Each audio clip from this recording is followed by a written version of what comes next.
Magandang tanghali sa inyo, guys. Okay, nandito naman si Kuya Elmer. Magluluto naman ng paborito niyong ulam. Ang ulam na kung tawagin ay sari-saring gulay. Kumbaga, gisadong gulay. Okay, kung anong klaseng gulay ito? Okay, tunghayan natin, guys. Ayan yung mga gulay ko.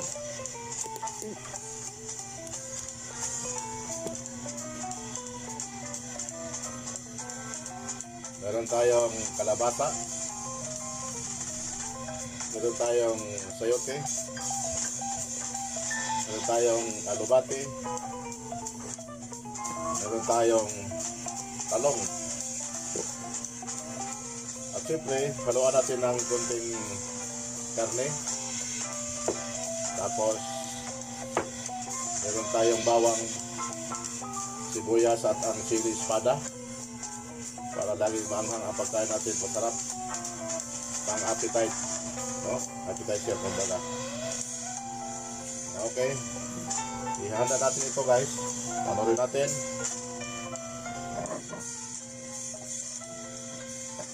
Saka tayo ng siglang finish.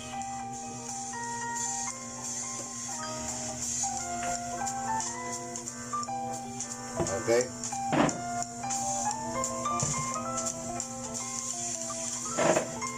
Unahin natin itong kalabasa. Isitasayin ko na natin ito. Okay ba? Kalabasa muna tayo. Kasi malaki ito, iwain natin.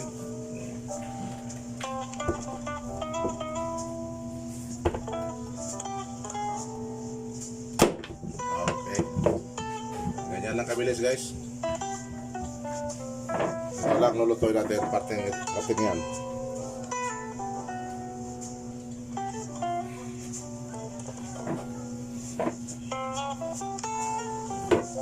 Ayun, bisa natin balatan ito.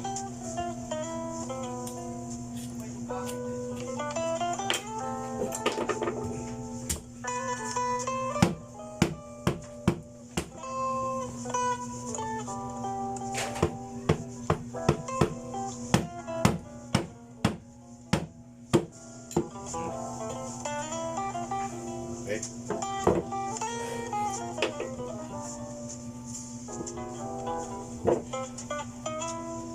Balatan na natin, guys.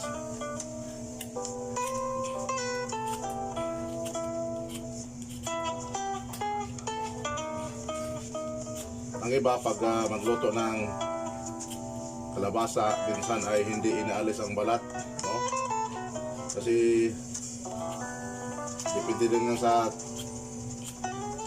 cook or sa posidero. Pwede naman kasi makain naman ang balat dito. Kaya lang sa akin, hindi ko lang isama, baka matigas kasi ang balat eh. Okay.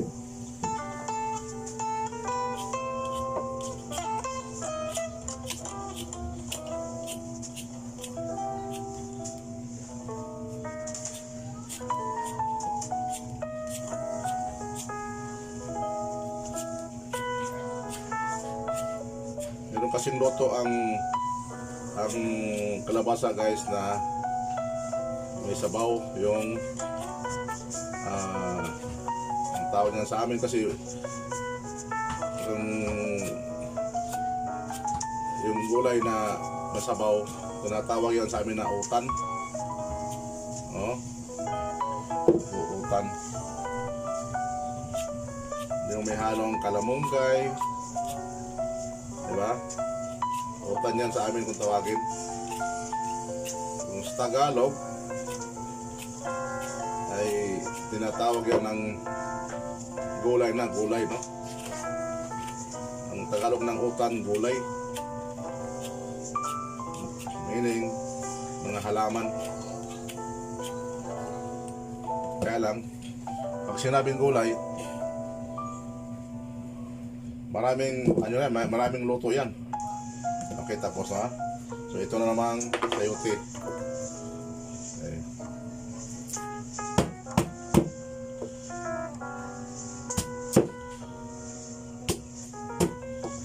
Okay.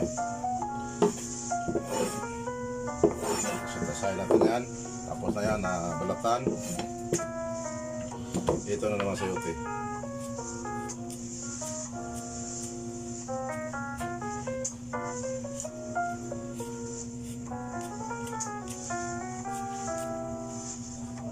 Itong sayote mga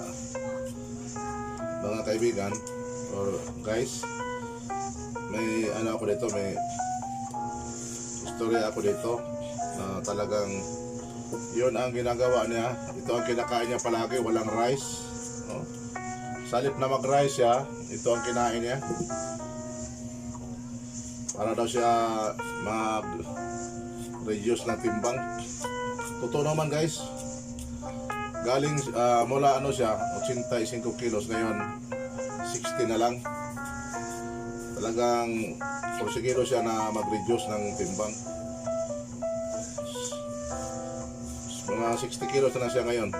Ito ang kinakain niya, sayote. Kuha na to, i-steam lang ito guys, steamin lang ito. Tapos ito ang iparit niya sa kanyang ulam.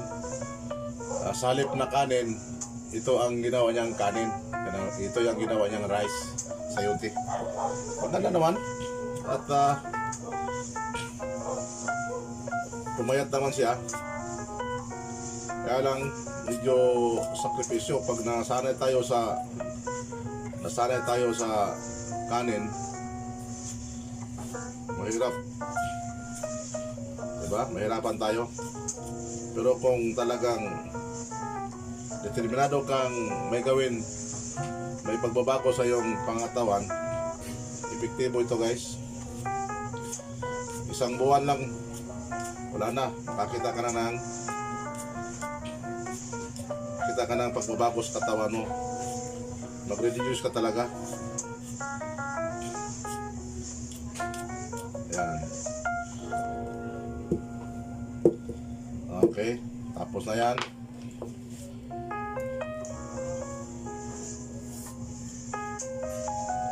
Sitasahin natin dyan. Ito na naman talong.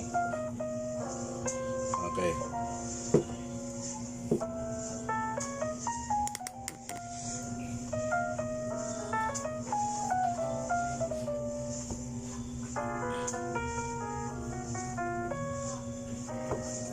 Sa amin, sa probinsya, wala kaming ibang kinakain kundi puro gulay lang.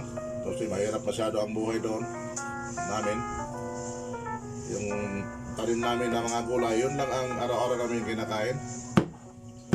Pero ngayon dito sa Davao, sa syudad na, nagbabago ang lahat. Lahat binibili. So iba na, no? Kaya lang, hindi ko talaga maiwan-iwanan ang gulay, no? Hindi ako mabubuhay pag walang gulay. At mong ganyan, ang talong, huwag mong editsong luto kasi baka may uod sa ilalim. Yan.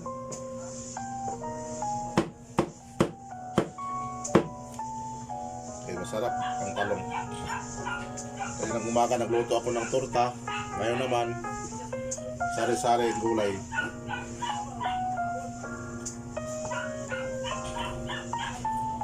Ako ang tagaluto eh. As long as nandito ako talaga ang magluluto. So, ibibideo ko na rin, di ba guys? Naka 2-in-1 ako. Nakakain pang pamilya ko, nakagawa pa ako ng video. Okay. Kaya, ayan o. Kita nyo guys, oh, may sira, may uod. Okay.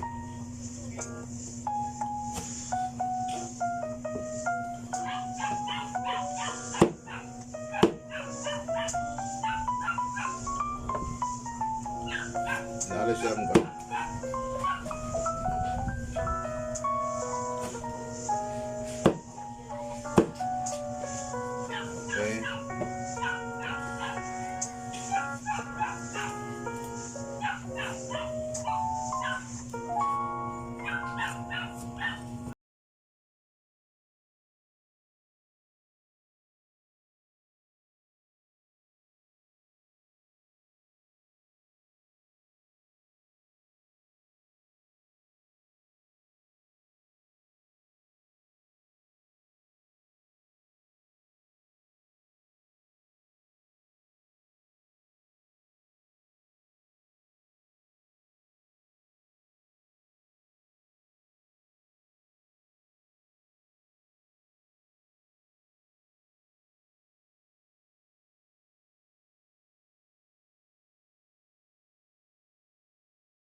lang kung paano magluto para sa bahay, pagkain para sa bahay.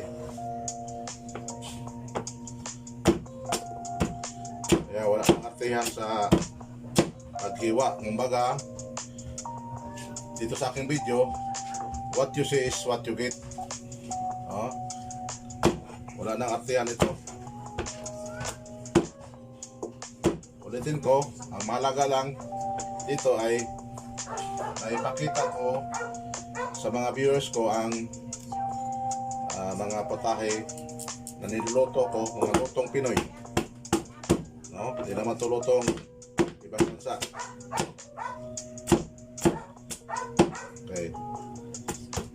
Hindi naman ito lutong pang restaurant. Ito'y lutong pang pamilya. Okay, naulit-ulit ko yan sa mga video ko. Pampamilyang luto ni Kuya Elmer.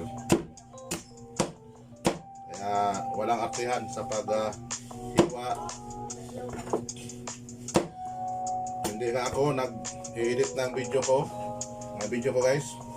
Dahil gusto kong ipakita sa inyo ang natural. Sana okay lang sa inyo at maintindihan niyo ako. Ito kasi sa channel ni Kuya Elmer, what you see is what you get. Okay. Sibuyas na tayo.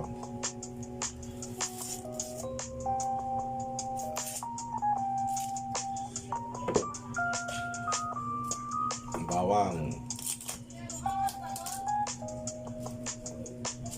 Ayan, tigain lang. Tikin lang, ganun.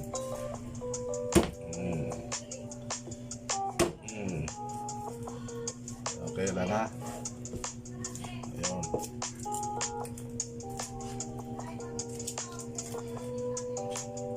Dito lang dito sa lutong ito, matagal na dito ang pag-prepare, paghanda, paghanda ng lutuin. Pero doon na sa cooking process, doon na sa pagluluto, magsasalang, mabilis na, kaya konting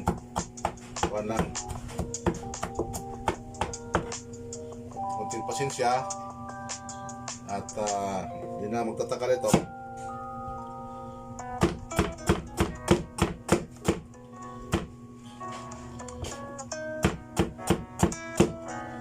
Okay. Tapos yung sili natin, espada. Ito ang pinaka paborito ko sa lahat. Kahit walang masarap na ulam, basta may sili lang, kakain na ako ng marami. Dahil ginawa ko kasi itong appetizer, guys. So, pag tikim mo nito, nag-apoy ng bunganga mo, mabilis ang nguya mo. Kaya mabilis ka rin matapos kumain. Sa ibang lugar ito, ibang bansa, para sa kanila, parang na ito, parang prutas lang ito nila. Talaga namang isa itong prutas,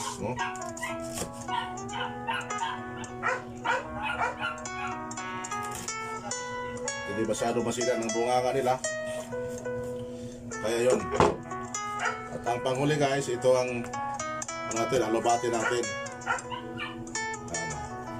At pilihan na natin ng dahon. Kasi dahon naman lang ang ginugulay ditong alugbati. Ayan, mabango kasi ito eh. Bangong gulay. Ayan, alisan na natin ang dahon. Okay.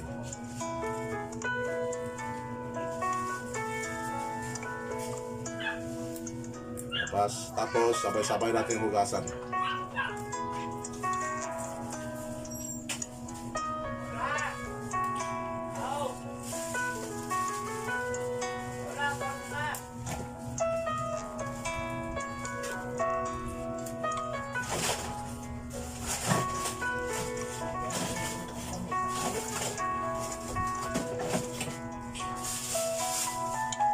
Okay. So, meron tayong karne. Halo natin sa gulay natin. Okay. Sige guys, punta tayo doon sa may kusina, At ito na guys. Pwede na lang ilatag ang mga gulay natin. Okay, yan na guys. Sari-saring gulay ni Kuya Elmer.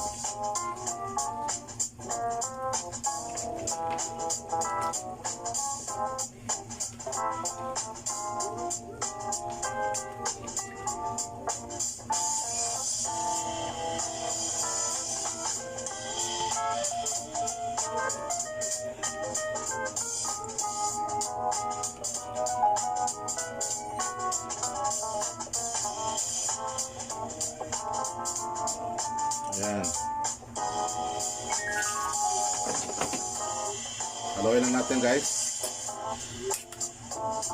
Para madampian man lang ng sabaw yung mga gulay natin. Ayan. Bago natin takpan. Pagbabalansin lang ito ng lasa, no? Sa mga gulay natin kailangan haluin. Kasi kung di mo haluin ng maigi, ang iba walang lasa. Di magkalasa. Okay. Ano lang. Sabay-sabay ito na lahat. Kasi mabilis naman ito maluto.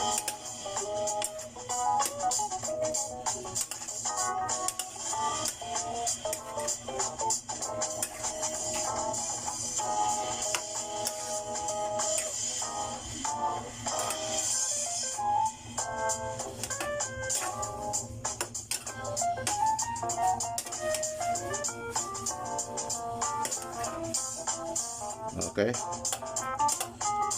Okay, hayaan muna natin siya ng mga 5 minutes.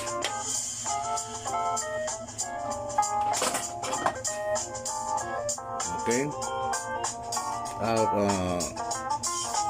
Okay, ito na ang luto natin. Tingnan natin guys.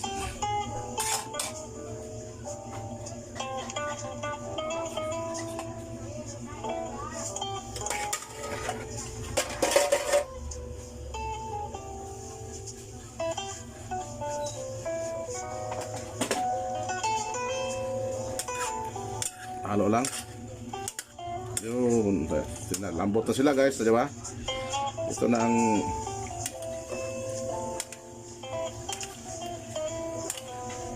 ayun, pwede na natin tikman ito kasi luto na ito eh. Wow, sarap.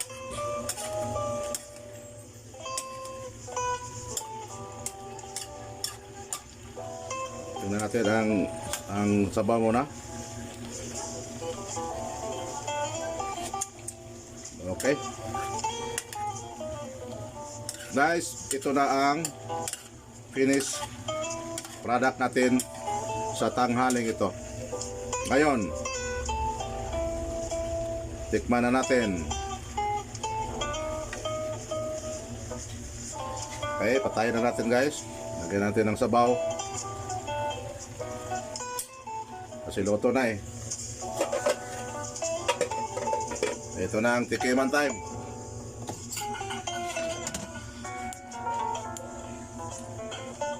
Ayan.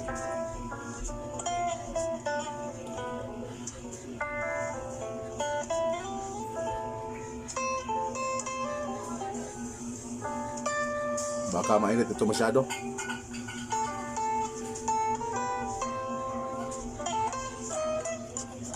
Okay. Pwede na siguro ito.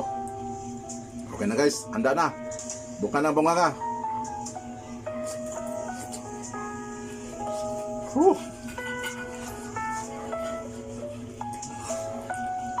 Napakagay.